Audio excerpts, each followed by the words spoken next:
കർണാടകയിൽ അർജുൻ എന്ന് പറയുന്ന ഒരു സഹോദരൻ, അദ്ദേഹത്തിൻ്റെ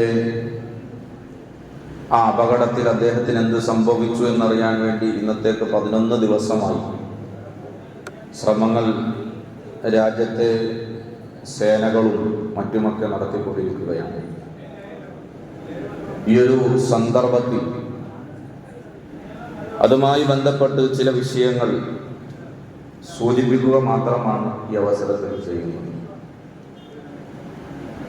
കേരളത്തിനെ സംബന്ധിച്ചിടത്തോളം ഒരു വിഷയം വന്നപ്പോൾ എല്ലാവരും ഒരുമിച്ച് നിൽക്കുകയും ഒരേ മനസ്സ്, ജാതി മതഭേദമന്യേ എല്ലാവരും ഒരുമിച്ച് ഒറ്റക്കെട്ടായി എല്ലാവരും ആ സഹോദരന് വേണ്ടി പ്രാർത്ഥിച്ചു കൊണ്ടിരിക്കുകയാണ്.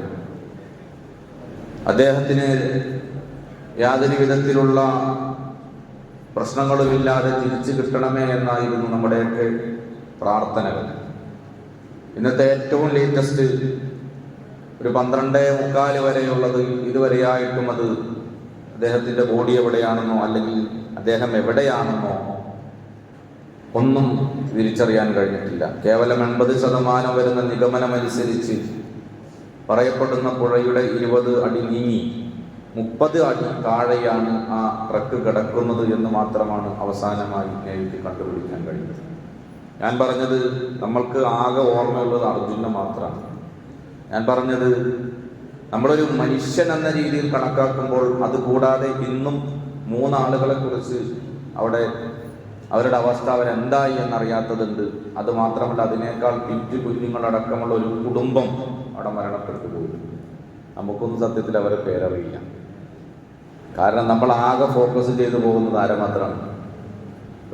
അങ്ങനെ ഒരു മലയാളിയായി പോയി എന്നതിനെ മാത്രം ഇങ്ങനെ എടുത്ത് ഉയർത്തി കാണിക്കുന്നത് അതൊരു ഇസ്ലാമികമായ ഒരു കാര്യമായിട്ട് എനിക്ക് തോന്നുന്നില്ല. കാരണം എന്താ, അവിടെ പൊലിഞ്ഞു പോയത് അല്ലെങ്കിൽ അവിടെ അപകടത്തിൽപ്പെട്ട എല്ലാവരും മനുഷ്യൻ എന്ന രൂപത്തിൽ അവരെ കാണാൻ നമുക്ക് കഴിയേണ്ടതുണ്ട്.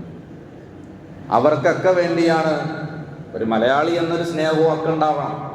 അതിനോടൊപ്പം തന്നെ അവരെയൊക്കെ അവർക്കൊക്കെ വേണ്ടി നമ്മൾ പ്രാർത്ഥിക്കണ്ടേ?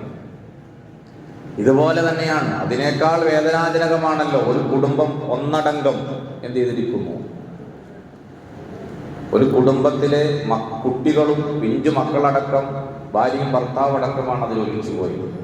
രണ്ടാമതൊരു വിഷയം, ഒരു സോഷ്യൽ മീഡിയകളൊക്കെ കൈകാര്യം ചെയ്യുമ്പോൾ നമ്മൾ എത്രത്തോളം ആ വിഷയത്തിൽ വൈകാരികത വിട്ടുകൊണ്ട് വിവേകത്തോടുകൂടെ പെരുമാറേണ്ടതുണ്ട് എന്ന് ഈ ഒരാഴ്ച കാലത്തെ സംഭവങ്ങളെ വിലയിരുത്തി നമ്മൾ മനസ്സിലാക്കേണ്ടതാണ്. നമ്മൾക്ക് കുറേ അറിവുകളുണ്ട്, അല്ലെങ്കിൽ നമുക്ക് കുറേ ചിന്തകളും കാഴ്ചപ്പാടുകളുണ്ട്. ആ കാഴ്ചപ്പാടുകളൊക്കെ നമ്മൾ എല്ലായിടത്തും വിളമ്പേണ്ടതില്ല. അതിനപ്പുറം നമുക്ക് രാജ്യത്തൊരു സംവിധാനമുണ്ട്. ആ സംവിധാനത്തെ പോലും നോക്കുകുത്തികളായിട്ട് ഞങ്ങൾ ചെയ്തു കൊള്ളാമെന്ന് പറഞ്ഞ് അവരെ മുഴുവൻ മാറ്റി നിർത്തുന്ന ഒരവസ്ഥ ഉണ്ടാകാൻ പാടില്ല. കാരണം എന്താ, അവരൊക്കെ ഇത് പഠിച്ച് മനസ്സിലാക്കി വന്ന ആളുകളല്ലേ. ഇപ്പോൾ നമുക്ക് നമ്മുടെ നാട്ടിൽ നടക്കുന്നൊരു സംഭവത്തിൽ ഞാനിത് പറയാൻ കാരണം ആ ഒരു സംഭവവുമായി മാത്രം ബന്ധപ്പെട്ടല്ല. നമ്മൾ ചില കാര്യങ്ങളിൽ നമ്മൾ എടുത്തു ചാടി ചില കാര്യങ്ങൾ ചെയ്യും. ഞാനൊരു ഉദാഹരണം പറഞ്ഞുതരാം. ഒരു വാഹനം അപകടം ഉണ്ടായിരുന്നു വെച്ചോ. ഇപ്പോൾ കാർ ഓടിക്കുന്ന ഡ്രൈവർമാരായിരിക്കും, നമ്മൾ 4 വീലർ ഓടിക്കുന്നവരാണ്. ഒരു കാർ ഓടിച്ചാൽ അതിന് എയർ ബാഗ് ഉണ്ടെങ്കിൽ തന്നെയും നമ്മുടെ ജസ്റ്റ് പോയി എവിടെ ഇടിക്കുക, സ്റ്റിയറിംഗിൽ ഇരിക്കും. എന്താ സംഭവിക്കാം? വാരിയെല്ലുകൾ ഒടിയും. ഈ ആവേശം മൊത്തം ചില ആളുകളുണ്ട്, അവരെന്ത് ചെയ്യും, എനിക്കിതിനെല്ലാം പ്രശ്നമില്ല എന്ന് എഴുതിയിട്ട് എടുത്തിട്ട് നീ തോളത്തൊക്കെ ഇട്ട് പോകണം. ആ ആള് മരിക്കാനുള്ള ഒരു കാരണം ആരായിരിക്കും? ഇയാളുടെ എടുക്കലായിരിക്കും. കാരണം എന്താ, ഒടിഞ്ഞ വാരിയെല്ലുകൾ അത് പതുക്കെ അതനക്കാതെ ഒരു തുണിയിലോ മറ്റോ ആളെ കിടത്തി പതുക്കെ എടുത്താണ് കൊണ്ടുപോകേണ്ടത്. ഇതെടുത്ത് ഇയാളിങ്ങനെ തോളത്തിട്ട് ഞാൻ ഭയങ്കര ആരോഗ്യവാനാണ്, അല്ലെങ്കിൽ ഞാനിതിൽ ആവേശം, നമ്മുടെ കഴിവ് കാണിക്കാനല്ല ഇത്തരം സന്ദർഭങ്ങൾ നമ്മൾ ഉപയോഗിക്കേണ്ടത്. അത് കാരണം എന്താ പറയുക, ഇതൊക്കെ സോഷ്യൽ മീഡിയകളിൽ വരും, എൻ്റെ ചിത്രം വരുമല്ലോ എന്ന് എഴുതിയിട്ടാണ് ആളുകൾ ഇതൊക്കെ ചെയ്യുന്നത്. ഇപ്പോൾ ഇയാളെ രക്ഷപ്പെടുത്തൽ മാത്രമല്ല, ചിന്ത വേറെയാണ്. ഇങ്ങനെ എടുത്ത് ഇയാൾ പുറത്തിട്ട് പോയാൽ അവിടെ ചെല്ലുമ്പോഴത്തേക്കും ഹാർട്ടിൽ ലിവറിലൊക്കെ തീറിണ്ടാവും, വാരിയല്ലുകൾ കുത്തി കയറിയിട്ടുണ്ടാവും. അവൻ മരിക്കാൻ കാരണം എന്താ?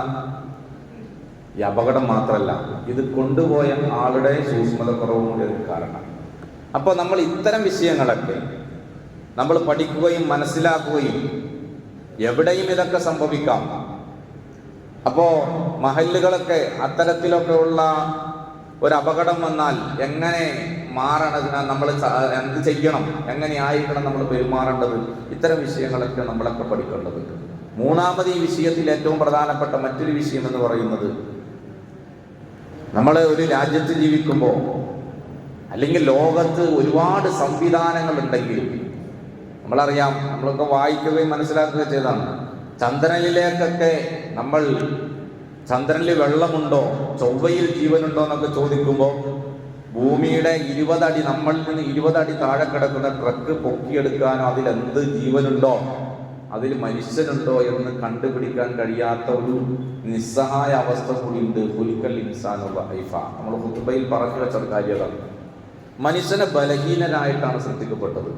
നമ്മൾ ചന്ദ്രനിലേക്ക് പോകുമ്പോഴത്തേക്കും അല്ലെങ്കിൽ ഒന്നൊന്ന് കണ്ടുപിടിക്കുമ്പോഴത്തേക്കും നമ്മൾ അഹങ്കരിക്കേണ്ടതില്ല. കാരണം എന്താ, തൊട്ടടുത്തുള്ളത് നിനക്ക് കഴിയില്ല എന്ന് അല്ലാഹു സുബ്ഹാനഹു വ തആല നമ്മളെ കാണിച്ചു തരികയാണ്.